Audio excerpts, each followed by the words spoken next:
Hello, everyone, and welcome back to our channel, where learning English is easy and fun. I'm Emily. Hey, Emily. It is so good to see you again. I am Paul, and I'm very happy to talk with all of you today. I am happy too, Paul. Today, we have a very special topic. We are talking about phrasal verbs. Phrasal verbs. Many students think they are difficult, but they are actually very common in daily life. That is true. We use them all the time when we talk to our friends and family. They make your English sound much more natural.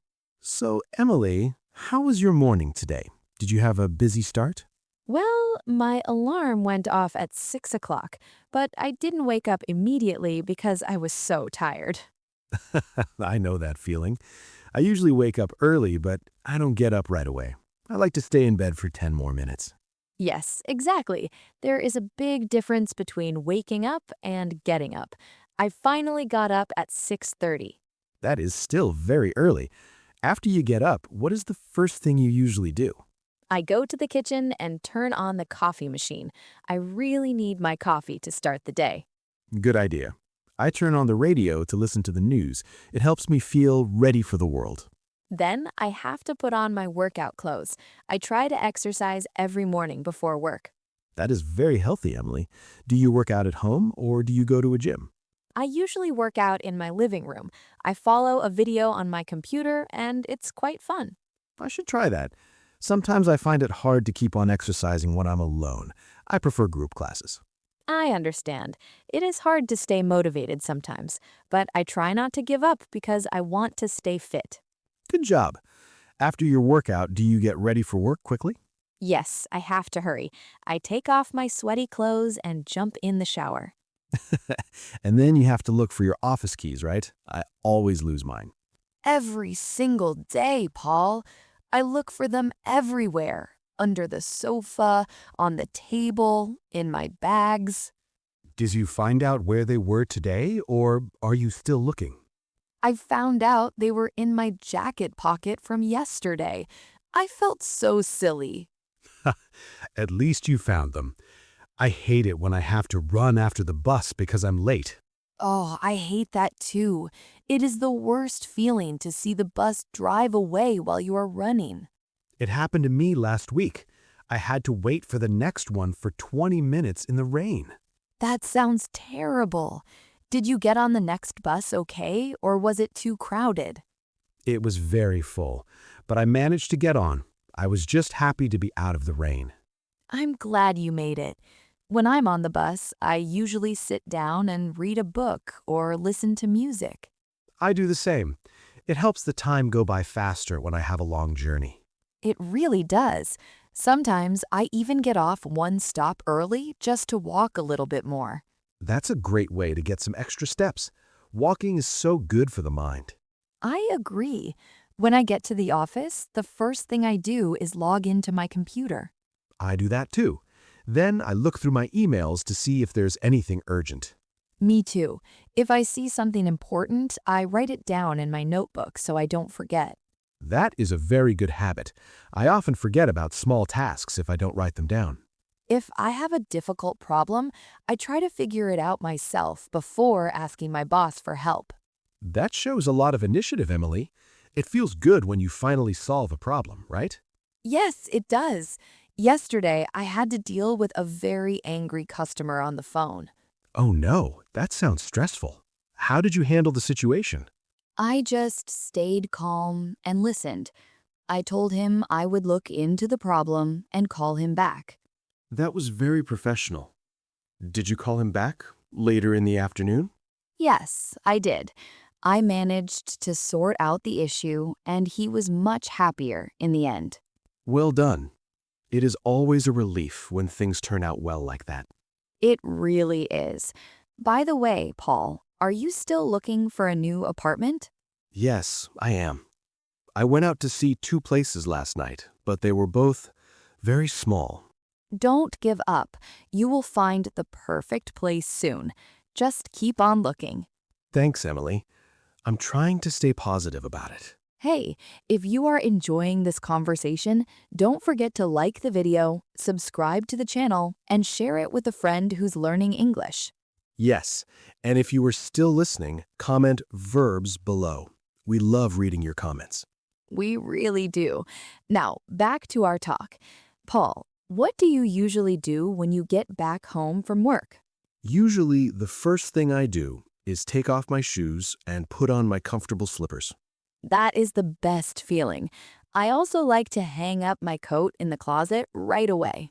You are much more organized than me. I usually just throw mine on the chair. Well, we all have our own ways. Do you cook dinner every night? Not every night. Sometimes I'm too tired, so I just heat up some leftovers from the day before. That's fair. If I'm really tired, I just order in some pizza or Chinese food. Ugh, I love a good takeaway, but I need to cut down on fast food. It's not very healthy. I know what you mean. I'm trying to eat out less and cook more fresh meals at home. That's a good goal. I should look up some easy recipes online this weekend. You should. There are so many great videos that show you how to cook simple things. True. Maybe I can invite some friends over and cook for them. That sounds lovely. It's always nice to catch up with friends over a good meal.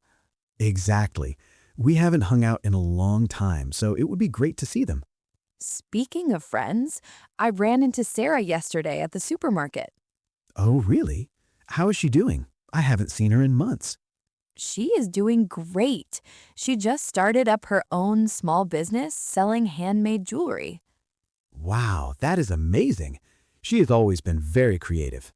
She has. She told me she had to take out a small loan to start, but things are going well. I'm happy for her. It's brave to set up your own company like that. It really is. She asked about you, Paul. I told her you were busy with the podcast. That's true.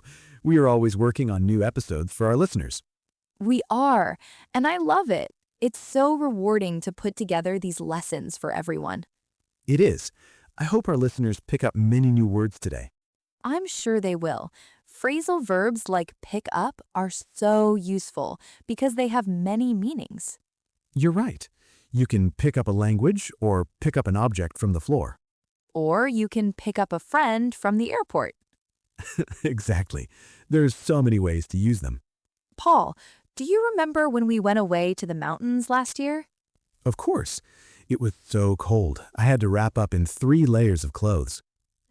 Yes, you looked like a giant marshmallow.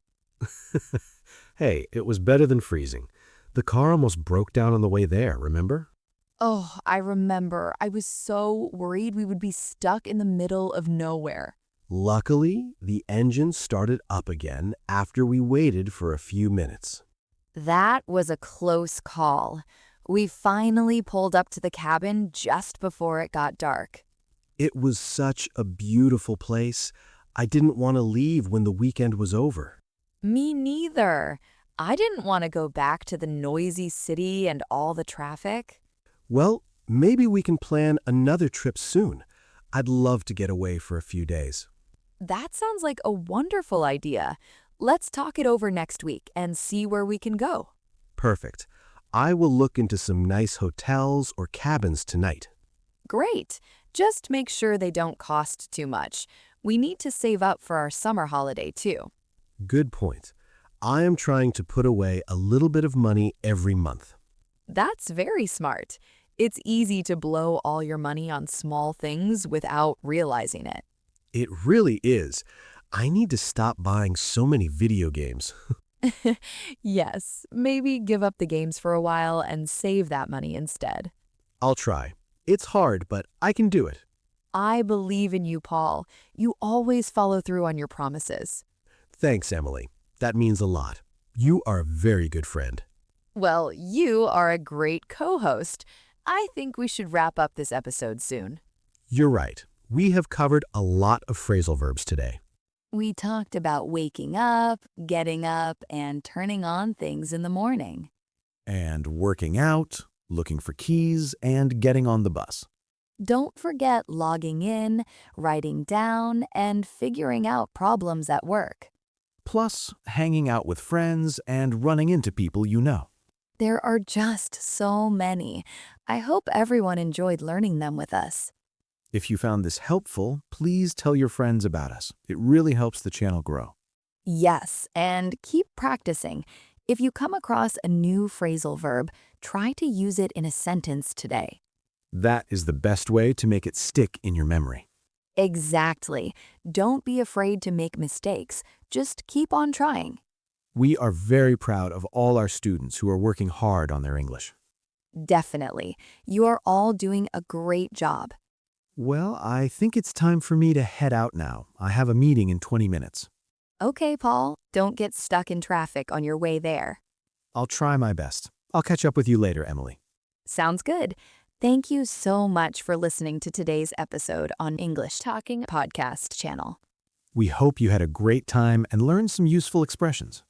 Before you go, please remember to subscribe to our channel and hit the like button if you enjoyed this lesson. And don't forget to leave a comment with the word verbs so we know you stayed until the end. We love our community, and we are so happy to help you on your English journey. Have a wonderful day, and we will see you in the next episode. Before we go, remember, in today's episode, we used many phrasal verbs in a natural, real-life conversation, so you could hear how native speakers use them every day. Yes, listening to phrasal verbs in context is one of the best ways to understand them, remember them, and start using them naturally yourself. Try listening again and write down every phrasal verb you hear. It will be great practice. Happy learning, everyone. Goodbye. Goodbye.